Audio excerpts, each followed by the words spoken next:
Filosofia, ai de mim, jurisprudência, medicina e tu também, triste teologia. Estudei-vos bem a fundo, com ardor e paciência. E agora eis-me aqui, pobre e doido, sabendo tanto como sabia antes. É certo que me intitulo mestre e doutor, e há 10 anos que arrasto por aqui e por além os meus discípulos, pela ponta do nariz. Mas vejo bem que nada podemos conhecer. Eis o que me escalda o sangue. Eu sei mais, é verdade, do que os tolos, os doutores, os mestres, escritores e monges que existem pelo mundo. Nem escrúpulos nem dúvidas me atormentam. Nada temo do diabo nem do inferno. Mas toda alegria me foi também tirada. Não creio saber nada de bom, com efeito, nem nada poder ensinar aos homens para melhorar ou converter. Por isso não tenho bens, nem honras, nem dinheiro, nem domínio neste mundo. Um cão recusaria a vida por tal preço. Fausto. Alô, Alex zusammen. Bem-vindos a mais uma sessão do Cineclube Mornal, um projeto do Azul de Saturno. Boa tarde a todos, eu sou Juliana Chaves, artista e cineasta. E eu sou Luiz Gustavo, artista, visual, cineasta e professor. E como vocês sabem, hoje a gente vai fazer uma análise de um filme. É o nosso 10º filme já.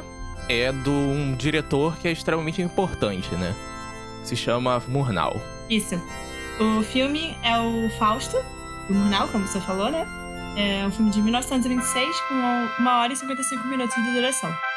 O Murnau ele é mais conhecido pelo Nosferatu. Sim. E o Aurora também, né? Ele teve uma carreira relativamente curta, né? Ele nasceu em dezembro de 1888 e faleceu em 11 de março de 1931, né? Ele nasce na Alemanha e aí acaba falecendo nos Estados Unidos. Ele tem um jeito peculiar até de fazer cinema, né? Ele tá ali naquele grupo do que a gente chama normalmente de expressionismo alemão, só que ao invés de seguir os moldes do gabinete do Dr. Caligari, ele segue um outro estilo, né? Que é o Kammerspiel, né, que é mais focado em uma representação realista, mesmo que tenha deformações no cenário, mas não é aquelas deformações absurdas que nem o Dr. Caligari, né? Ele é um pouco mais realista, tem menos diálogo, então as cartelas elas são menores, são mais concisas, e os personagens eles são trabalhados a extremo, né? As personalidades deles são muito bem definidas, né? Nesse filme que a gente vai analisar, né, o Fausto, dá pra ver bem isso, né? O Fausto tem personagens muito densos, afinal de contas é baseado não só numa lenda popular alemã, mas no poema e peça teatral do Goethe, Fausto, né, no mesmo nome. Sim, eu acho que a gente pode pegar, pegando esse gancho que você falou da personalidade dos personagens, a gente pode pegar, acho que o melhor exemplo dentro da trama, eu acho que é o Mephisto, né, que é o demônio. Mephisto. Eu sou o espírito que nega sempre, e com justiça, pois tudo quanto existe é digno de ser destruído. E melhor seria se nada existisse. Assim, tudo isso a que chamam pecado, destruição, resumo, tudo que se entende por mal é o meu elemento. Porque ele é um personagem que chega a ser caricato em alguns momentos, de tão, não forçada, né, mas de tanto que se exagera as expressões dele e tal, né. Tanto que quando a gente tava vendo o filme, a gente tava até comentando, né, que eu não sei como é que ele não virou um meme ainda, mas enfim. Infelizmente esse talvez seja um dos filmes menos conhecidos do Murnau, apesar de, em termos de maestria técnica, provavelmente ser um dos melhores, assim. Ele executa, acho que tudo que ele tentou fazer lá no Nosferatu e acabou tendo uma certa limitação, nesse filme é o extremo, né? Você tem efeito especial quase o filme inteiro, assim. Tem sempre um truquezinho aqui, um truquezinho ali. Tem as cenas de dupla exposição também. Começa muito legal, né? Com logo no início que você tem o Mephisto estendendo as asas pela cidade, né? Sim. E até a gente comentou que lembra um Fantasia, né? Uma Noite do Monte Calvo de 40 Fantasia, não é? Isso. Se não me engano, acho que é a última das músicas no Fantasia, né? Qual é a história do Fausto, né? Caso alguém não conheça. E eu não dei o alerta de spoiler no início, porque, nossa, isso é uma história que dentro do folclore alemão, ela começa lá em 1400. O Goethe escreve em 1800 e esse filme é de 1926. Ou seja, daqui a pouco ele vai fazer 100 anos, né? Daqui a 6 anos ele faz 100 anos. Então, não existe mais spoiler, né? O Pedro Ziguete que fica falando, né? Não, falar com o pessoal de cinema é assim, né? Passou de um tempo, acabou, não tem mais spoiler. Saiu por o filme já tem uma semana, pronto, já pode dar spoiler. Não exagera. Claro que sim. Mas voltando, se você não viu ainda ou não leu, procura tentar dar uma lida e assistir. Dar uma lida é um pouco coisa, porque é uma história pesada. É um livro grosso, assim, né? É um livro grande, você demanda tempo pra ler. Isso. Então, ele é um filme fantástico, né? Mas qual é a história em si? A história é a história do Fausto, um médico alquimista, e na versão original histórica, provavelmente ele tinha um quê de mago ali, né? Mas ele tava aí nesse ramo da alquimia e da medicina. Ele é considerado um homem bom, apesar de ter feito atos ruins durante a vida. Então Mefistófeles, ou Mefisto, aposta com um anjo que se ele conseguir a alma do Fausto, ele vai dominar toda a Terra e vai poder entrar no céu. Se não, ele vai estar banido para todo sempre. Então lá vem o Mefisto tentar o Fausto. Primeiro ele espalha a peste negra por todo o mundo e depois ele começa a fazer pequenas artimanhas para ir enganando o Fausto. Faz um pré-acordo, né, no qual o Fausto pré-vende a alma para ele, por assim dizer, né, por um curto período de tempo, enquanto a ampulheta tá caindo lá a areia, né. Hipotecando a alma. Ele tá hipotecando a alma. Exatamente. E ele começa a perceber todo o poder que ele tem ali, né. Então ele aceita o contrato por aquele poder ali naquele dia, só que as pessoas começam a perceber que ele não consegue tocar na cruz e percebe que tem alguma coisa errada nele, então tá com pedra nele e tudo mais. E ele desiste daquilo. Só que o Mefisto o tenta com uma bela mulher, né? A mulher mais bela de toda a Itália. A duquesa da Itália, né? Isso. Na verdade, acho que, se eu não me engano, ela é a mulher mais bela do mundo. É porque eu falo que ela é da Itália, porque depois, quando ele retorna pra Alemanha, ele conhece lá a Gretchen, né? E aí tem aquele lance lá, né? Então o Fausto, ele acaba caindo ali, né? Ele cai pela luxúria, pelo ego e pela ganância, né? Isso é o que acaba derrubando ele daquele status que ele tinha de homem sábio. Esse filme tem uma cena emblemática na qual o Fausto percebe que todo o estudo dele, isso antes mesmo de Mefisto chegar nele, né? Que todo o estudo dele não tá adiantando de nada, as pessoas estão morrendo da peste. E ele taca fogo nos livros, ele abdica daquele conhecimento que ele tinha ali. E acaba que isso é um eco interessante e sombrio, né? Porque alguns anos depois daquilo ali, os nazistas começam a queimar livros em praça pública, né? O motivo é bem diferente, né? Sim, o motivo é bem diferente.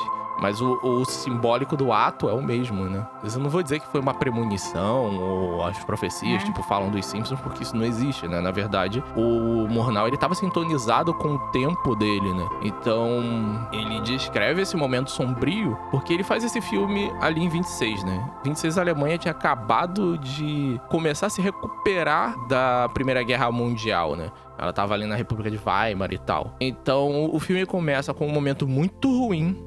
Depois você tem um momento todo bucólico lá, no qual é a história da Gretchen e tal. Um negócio super bonito dela lá com as crianças. Enquanto isso, o demônio vai tentando e vai atiçando toda a população. Pra depois a gente ter aquele final dramático e terrível, né? Na verdade, ele já tava sentindo o clima esquentar na Alemanha, né? Esse clima histórico. Já que você puxou o gancho da cena da Gretchen lá com as crianças, é uma cena que, de certa maneira, é um pouco comum, né? No cinema clássico, de certa forma, sabe? É aquela cena, tipo, é aquela... É pra você mostrar que a mocinha, aquela dama pura e tudo mais, você bota ela brincando com as crianças, a coisa da inocência, né? A direção de arte, né, desse filme, ela é perfeita.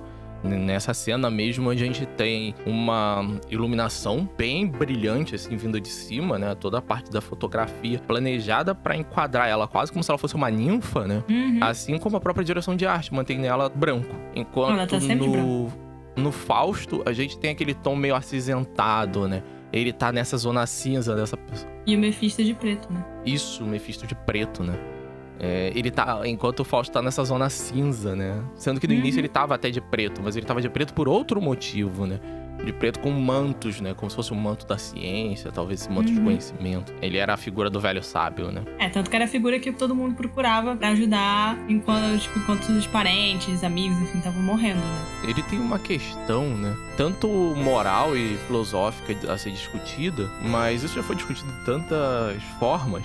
Eu acho interessante aqui dar a luz para esse filme, né? Que, como eu disse, provavelmente é um dos menos conhecidos da filmografia do Murnau, né? Sempre que você vai procurar, a primeira coisa que aparece é o Nosferatu. por causa lá de todo aquele lance com a família Bram Stoker e tal. Fausto, ele tem uma primazia técnica, né? Ele é tecnicamente impecável. Ele tem planos muito bem pensados e extremamente bonitos. Ele tem uma organização de cena, né? Uma mise-en-scène fantástica.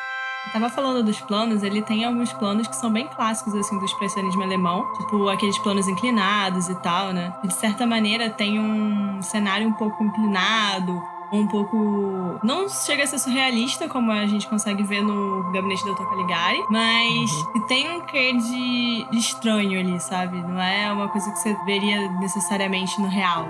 É fantástico, né? Aquelas escadas que parece que é impossível de subir, né? Sim, eu falo também do telhado, né? Que tem os telhados que são meio curvos e tipo, parece que é alongado e curvo, assim. Tem uns pedaços que parecem assim. E que são pinturas, no fundo, né? Na verdade. É bem interessante, assim. Enquanto a gente tava assistindo, né? Você também falou que lembrava um cineasta brasileiro, né? Ah, é verdade. Porque quando o Mephisto resolve ferrar com a vida do Fausto, né? E aí ele vai... Vai ficar o filme inteiro isso.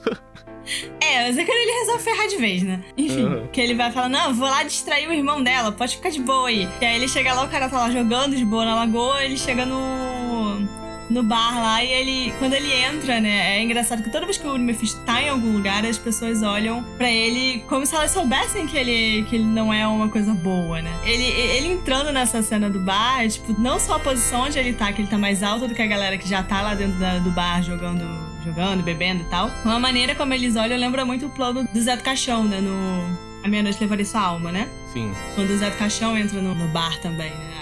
A reação do pessoal é muito parecida. E a própria disposição da cena.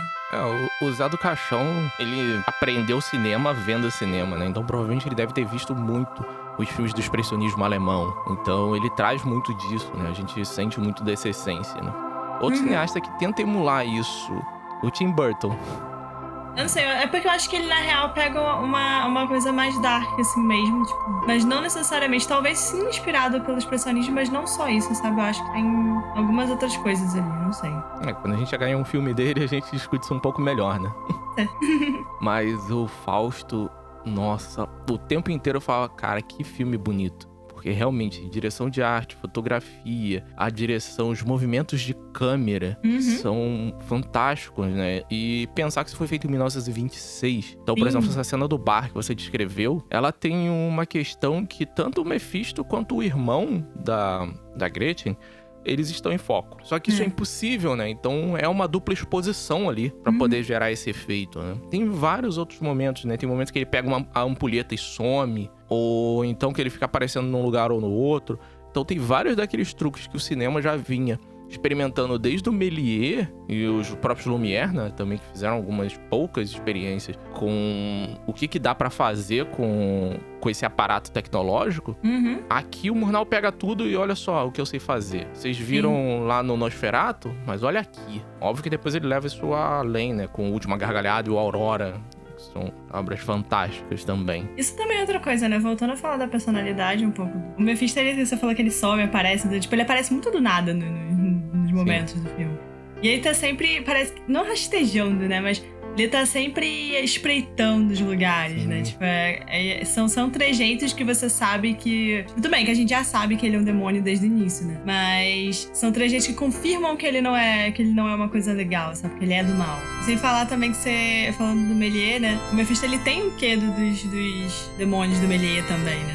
Sim. Diabrete do Méliès. É aquele que é meio bufão, né? Mas ao mesmo tempo é uma figura, como eu posso dizer... É uma figura burlesca, né? Mas ele também é uma figura que tem uma certa imponência, né? Ele é quase como se fosse um grande nobre, né?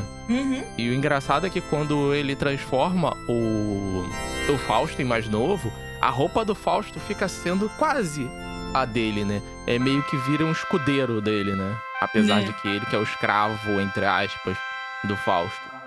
Ele fica quase com aquela imagem que a gente vê, tipo, de aquela Romeu e Julieta, sabe? Quando vai ter o Romeu nessas peças, assim, tal. Essa coisa é bem da época também, né? Da época da história, no caso. Mas uma coisa que eu acho fantástica desse filme é como o Murnau dosa a narrativa. Porque você começa com ela sendo um épico cósmico cristão, né? Daquela embate entre Deus e... entre o anjo, né? Que representa Deus.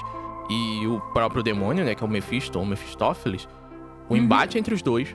Depois ele cai por um drama muito real que aconteceu no nosso mundo, que foi a Peste Negra. Depois ele vai por uma questão absurda lá, né, daquele, tipo, sei lá, poderia ser, sei lá, uma Helena de Troia, né, que ele vai lá e acaba sequestrando, né, entre aspas, aí a... Mas por nada, ele sequestra ela mesmo. Ele sequestra ela, né, a princesa italiana lá, né. Duquesa. Duquesa. Sequestra a duquesa italiana. Depois disso, a gente tem uma parte absurdamente cômica, que é lá da tia da Gretchen, vendendo aquela poção do amor lá, que ela mesmo fica bebendo, e depois ela se apaixonando pelo Mephisto e tal, e tem toda aquela cena ali que é muito engraçada, né? Mas ele ao mesmo montou tempo... aquilo pra ser uma comédia. Sim, mas ao mesmo tempo ela é um pouquinho desconcertante a gente olhando hoje, porque o Fausto, ele diz que ele ama a Gretchen, mas na verdade ele é obcecado com ela, né? E ele fica lá, correndo atrás dela e pegando... Ah, sim. É engraçado do ponto de vista do Mephistófeles, se a gente olhar pro núcleo dele. Quando a gente olha pro Fausto, é abusivo aquilo. Sim, é tipo, amigo, solta ela. Exatamente. Enfim. E depois ele volta a ser outro drama muito humano, né? Que é o lance lá dela com o filho. Um filho que ninguém quer saber nem dela, nem da criança. Mas quando a criança acaba morrendo porque ninguém ajudou... Não, ela é assassina. Né? Porque na real ela ficou doida. Tipo, a mulher tá no frio, tá dando hipotermia, provavelmente, lá no meio da neve. Começa a alucinar e, tipo, não, aí ela é assassina porque ela matou o filho. Tipo, ok. Sim, e toda a sociedade, que ninguém estendeu a mão pra ela quando ela pediu, né? Mas é também porque é a mesma sociedade que disse que ela é prostituta porque ela dormiu com um cara, sem casar com ele, coisas do tipo, né? E, na verdade, por culpa do irmão, porque é o irmão que aponta o dedo e chama ela de prostituta. Naquela cena que eu achei que ele já tava morto, inclusive, mas, na verdade, ele volta só pra dizer que... ele morre umas 3 vezes. Ele morre umas 3 vezes, enfim. Cara, ele é uma figura muito estranha também, sério. Ele é um pouquinho perturbador, assim. Principalmente a relação que ele tem com ela, mas enfim. Assistam o filme e comentem aí com a gente o que vocês acham desse irmão dela. É bem bizarro. Sim. Esse filme, ele tem esse lance, né, de que ele vai alternando de uma coisa pra outra, mas ele essencialmente é um grande drama, né? E pesado, assim. O final, ele é absurdo, né? Você tem ali a grande redenção do Fausto, porém foi redimido, mas não foi. Eu não sei se você ficou com essa impressão, mas no final, quando o Mephisto vai lá exigir a aposta dele, né, dizendo que ele ganhou, e o anjo fala que ele foi redimido pelo amor, mas ele fala que ele foi redimido pelo amor, mas não quer dizer que a alma dele tá salva ou que ele entrou no céu. Quer dizer apenas que a aposta foi invalidada, porque no final das contas ele ainda tinha coisa boa na alma dele. Eu não sei, eu fiquei pelo menos com isso na cabeça, né? Mas convenhamos que esse anjo não sabe apostar, né? Porque, uma alma pela terra inteira, né? Exatamente. Mas enfim, é anjo, né? Tecnicamente, acho que ele não deveria saber apostar. Enfim. Na verdade, não deveria nem ter aceitado a aposta pra início de conversa, né? Porque não fazia o menor sentido. Exatamente. Porque a aposta acabou, o Mephistófeles perdeu e continuou na mesma. Ué. Né? O Mephisto continua lá, podendo vir zoar a Terra de qualquer jeito. Ele só não ganhou a Terra, ele só não é dono da Terra de vez. Exato. Ele só não pode fazer isso agora como governante de fato, né? Mas ele voltou a fazer o que ele já fazia desde antes. É um bom filme, é um filme bonito, é um filme bem feito. É um filme que tem um ritmo muito legal, então, sabe? Tipo, tem 1h55 e flui bastante, flui bem. Ele não cansa, né? Ele não é um filme cansativo, porque você tem filmes que são clássicos, que são cansativos, apesar de que você tem filmes em todos os momentos que são cansativos, né? Que às vezes você olha e fala, meu Deus, por que essa pessoa botou esse plano aí? Por que ela fez isso aí? Isso não faz sentido nenhum. Enfim. Eu acho que ele ainda... É aquilo que a gente falou lá no Grande Ditador, né? Que às vezes as pessoas se afastam do filme por ser preto e branco, ou pelo filme já ter quase 100 anos, tipo esse. Ou por ter cartela. Por ter cartela, né? Mas diferente de um Grift, que você vai pegar e você vai ler praticamente umas 300 páginas de cartela. E você vai dormir no meio do filme e falar no meio do filme. Né? Apesar que... Grift... Grift. É melhor não entrar nessa polêmica agora. Falando do Murnau, falando de filme bom, a gente tem... Esse filme, ele é muito bem dosado no uso de cartelas. Em vários momentos, elas são completamente dispensáveis. Se você não quiser lê-las, você vai ter entendido tudo pela mise-en-scène, pela forma como ele construiu né? Ele leva isso tão a sério que quando ele vai fazer a última gargalhada, se eu não me engano, a última gargalhada tem 1 ou 2 cartelas só, o filme inteiro. E é um filme de 2 horas. E de tamanho domínio e tamanha confiança ele tinha na forma dele de contar a história e nos atores que ele escolhia, né? Porque, obviamente, isso também é uma parada, né? A gente fala muito, é um filme do Murnau. Óbvio, porque tem uma pegada muito dele, uma visão muito dele. Mas é cinema, né? Cinema não se faz sozinho. É uma grande equipe. Né? Se ele não tivesse bons atores, um diretor de arte excelente, ou diretora de arte, né? Uma equipe excelente, ele nunca ia ter feito esse filme, né? Dessa forma. Exato. Mas fica aí a indicação do filme do nosso patrono aí, né? Clube Murnau, né? A gente já contou essa história? Não lembro. Enfim, caso a gente não tenha falado, Murnau, a gente botou o nome de Murnau no Cineclube não só por causa do diretor, mas também porque Murnau é o nome do gato do Gustavo. Inclusive é por isso que... mesmo. Tá bom, Murnau é o gato que vive na sua casa. Sim. Na verdade, a casa é dele. Enfim, que escolheu o nome de Murnau pra ele mesmo, enfim. Porque ele só atendia esse nome.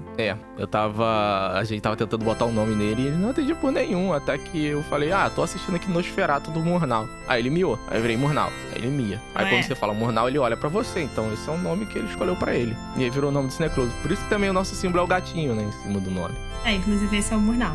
Bota uma foto dele. Sim. Aí ele é de gravatinha. Então, valeu, pessoal. Até o próximo filme. Beijinho.